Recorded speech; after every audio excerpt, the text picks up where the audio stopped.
videotape that you're about to see has been developed to offer to your band a set of standard marching techniques. These techniques have been developed through my 20 years of experience as a band director and clinician. They're developed to give your band a uniform style of marching and should be rehearsed to the point that they become second nature to all your performers. I would emphasize that each segment of your band, not only the wind players but also percussionists, color guard, and other auxiliary, should work to develop this uniform style. This will be the first of several tapes which are designed to offer you a simple, consistent way to develop a marching program for your performing group. The most important basic skill for any individual performer to master is that of proper posture. It is through one's posture and presence that he or she shows pride in him or herself as an individual and pride in the entire unit. In the style that we are demonstrating, you will notice that the heels and toes of each individual are placed together. This foot placement eliminates any possible error that could be created when placing the feet at any other angle. This position provides good balance and also is naturally adapted into the mark time and step style which will be introduced later. Each individual's hips and shoulders should line up as closely as possible above the heels, and great care should be taken with the face and eyes. The face should be slightly elevated and the eyes should be focused at a point above the horizon. This posture should be maintained throughout all movement and while at halt. Here you see an exercise which demonstrates the breakdown of posture.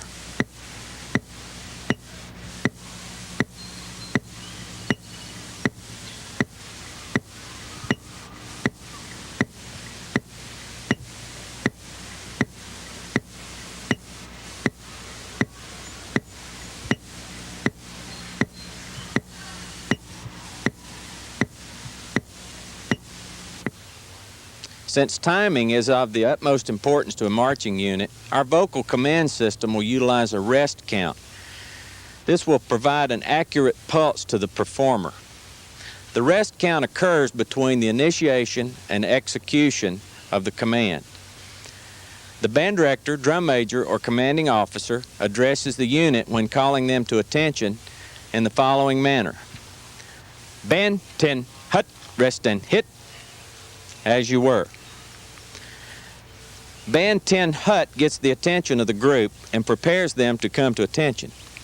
The rest count allows time to prepare for movement, and move at the end of the command is the moment at which the movement occurs, as you were.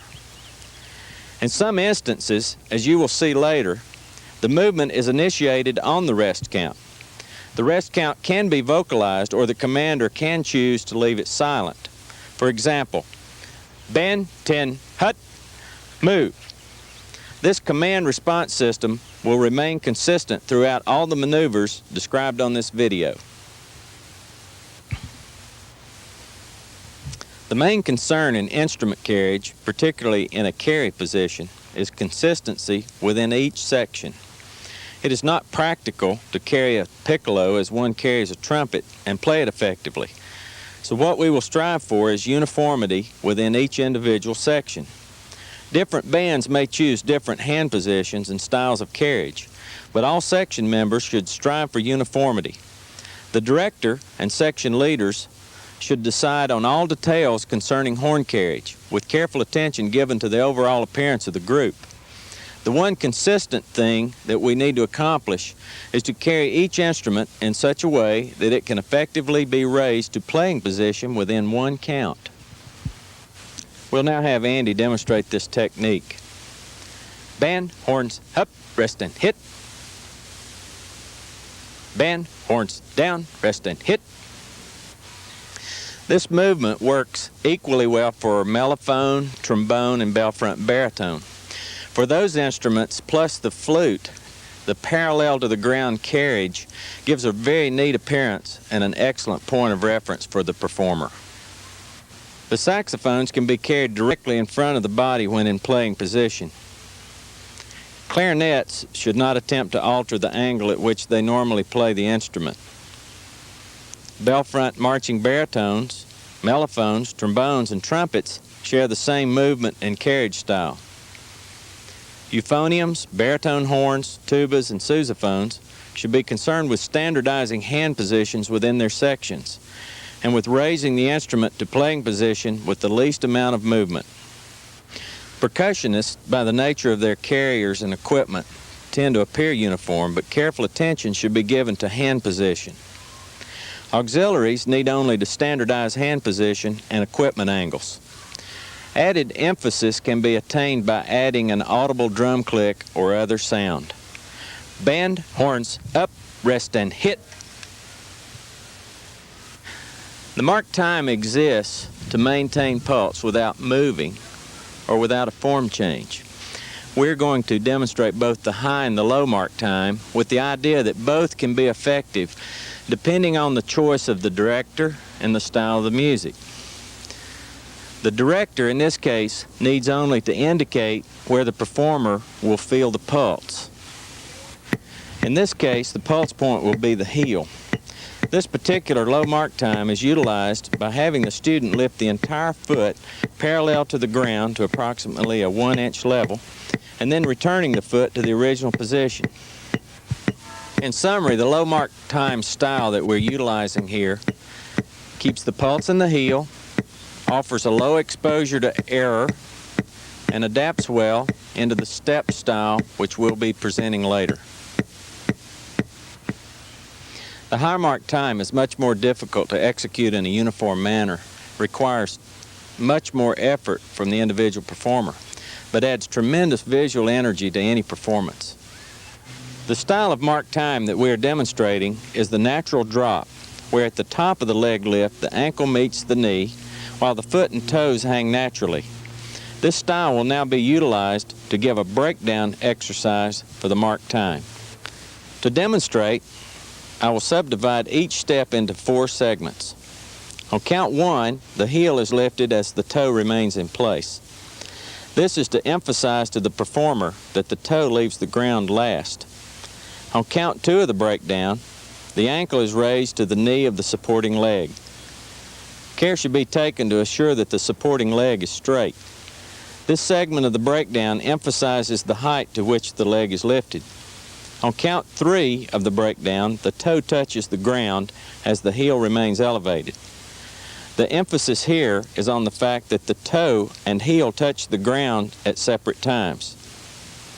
Count 4 returns the heel to its original position. Here's a sample of the breakdown exercise, first using each leg individually and then alternating feet in order to establish uniformity from leg to leg. The next step is to speed up the exercise and finally to naturally increase to a marching tempo. Care should be taken here to place emphasis on the downbeat in order that the performer avoids visually emphasizing the upbeat.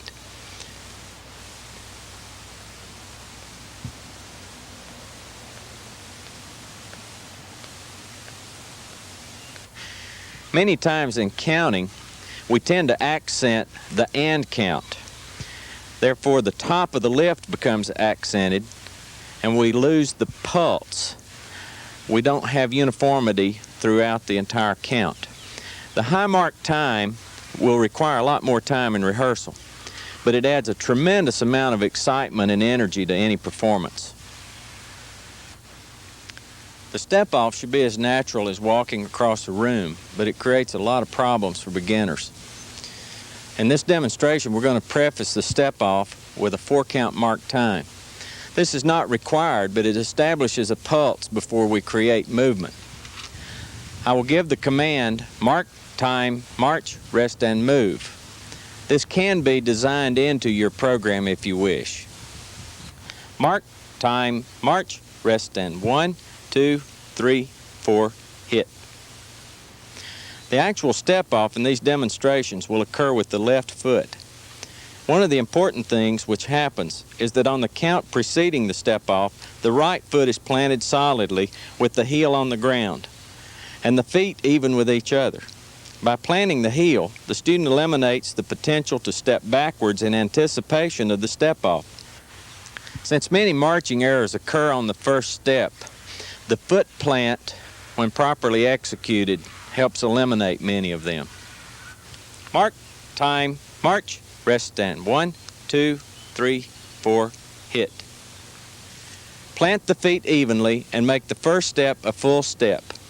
The left foot is moved forward with an emphasis on lifting the toe while keeping the heel low. There's no lifting of the foot, and the concept here is to have the heel strike the marching surface exactly on the beat. During the learning process, care should be taken to make sure that the first step is a full-length step. As adjusted step is added later on, the first step should be equivalent to the size of the other steps. Roll. Mark, time, march, forward, move. After rehearsing the first step for both proper length and style, the next procedure would be to move into the area of continuous step. The emphasis here will be placed on arching the foot back as far as possible, rolling the feet evenly through each step, placing each foot during the step in such a way that the feet are pointed straight ahead. Bend, halt. To give some idea about what inconsistencies to look for, one common problem is improper foot angle. Mark, time, march, forward, move. The student can be corrected by having he or she put the foot straight ahead. Another common error is the tendency to place the toe down first. This is corrected by emphasizing the heel position. One of the important things to remember is that the step style remains uniform regardless of the length of step. We have demonstrated 8 steps to 5 yards, or a 22.5-inch step, as a reference point. We will now adjust the step style to other lengths. Mark, time, march, forward, move. First we include a sequence at 8 steps to 5 yards, and then a sequence of 16 steps for 5 yards. As a technique study, it's a good idea to go ahead and have the students master the 8 to 5 step first. Then proceed on to exercises such as the one demonstrated here, which offers not only 8 to 5, but also 12 to 5 and 16 to 5. Mark, time, hut, forward, move. Notice that throughout the exercise, the step style remains the same as with the original step. By remaining uniform regardless of step size, the performers can satisfy adjudicators whose job it is to evaluate consistency and style. In addition to providing uniformity for performers, this step style also provides an excellent plane of performance for the wind player to secure his embouchure, for better control of equipment for auxiliaries, and for a better playing surface for percussionists. Throughout the step style, the heel serves as the pulse point, regardless of the size of step. Continue to remind performers to arch the foot back and have them make the bend of the knee as natural as possible. An exaggeration of the knee offers more potential for inconsistency between individuals. The next technique which we will introduce is the drag halt. As a general comment, the first step and the last step of most movement are the two areas where most marching errors occur. The step off because of an insecurity about where the individual is going, and the halt because of the anticipation of stopping. By developing a halt technique, the potential halt error diminishes. The drag halt involves delaying the closing of the feet until the last possible moment. All of the halts demonstrated here will be executed with the right foot stopping the motion and the left foot closing the feet together. Notice the exaggerated delay on the next to last count. The drag halt can be performed into a marked time or into a dead halt. Mark, time, hut. Turns are a technique for changing direction in more than one count. The turns which will be demonstrated on this tape will all be executed in 4 counts, but could be executed in a variety of counts. These turns can be utilized at about any time that the unit is at least 2 steps apart and are possibly the most useful way to change direction. Ready? Move. A quarter turn is a 90-degree turn in either direction.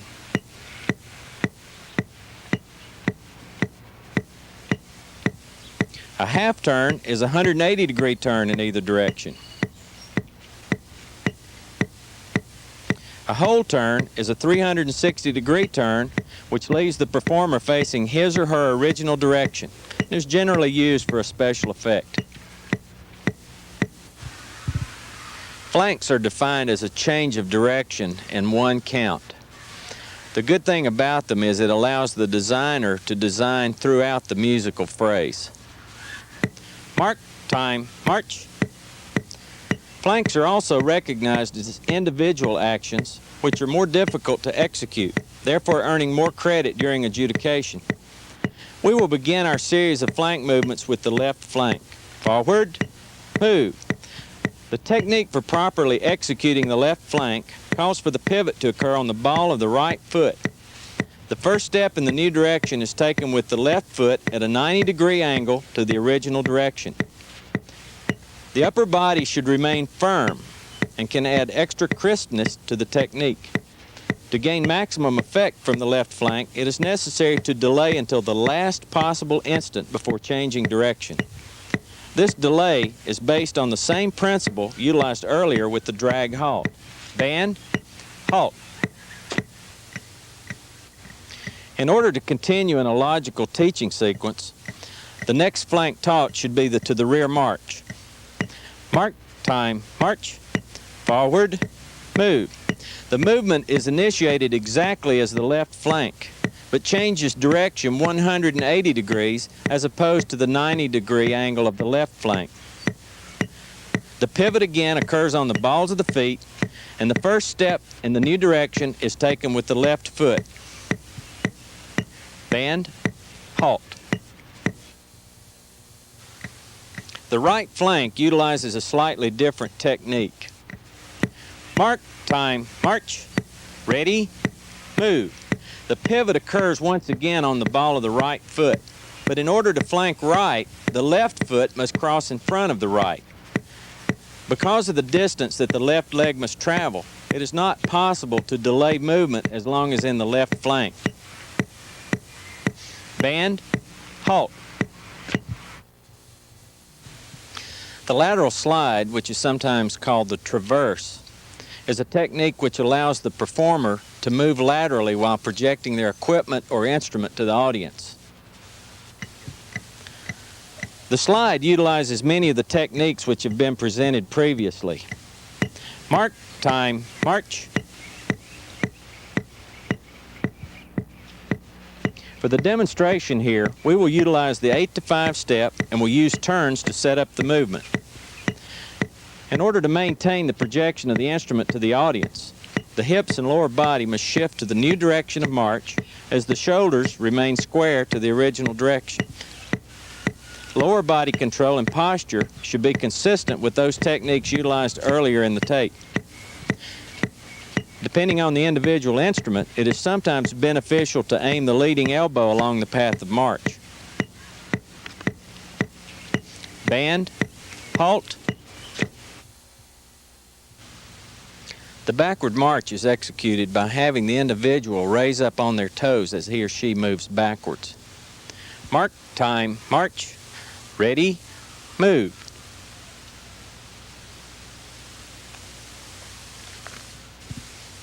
The foot can be slid along the marching surface, thereby eliminating a lift which would present an unnecessary exposure to error.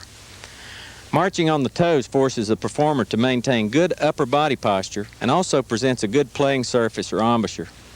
Step size can vary on the backward move, with 12 steps to 5 yards being a very comfortable stride. Mastering marching techniques is essential not only for an outstanding visual performance, but also to outstanding musical performance. In fact, many fine musical organizations fail to march well enough to take advantage of their musical abilities. Marching techniques programs drawn from the written visual program generally are considered the most efficient and consistent path to success. For a performer to master any set of techniques, they must be rehearsed on a regular, consistent basis. It all boils down to an old adage: plan your work, work your plan. Good luck and have fun.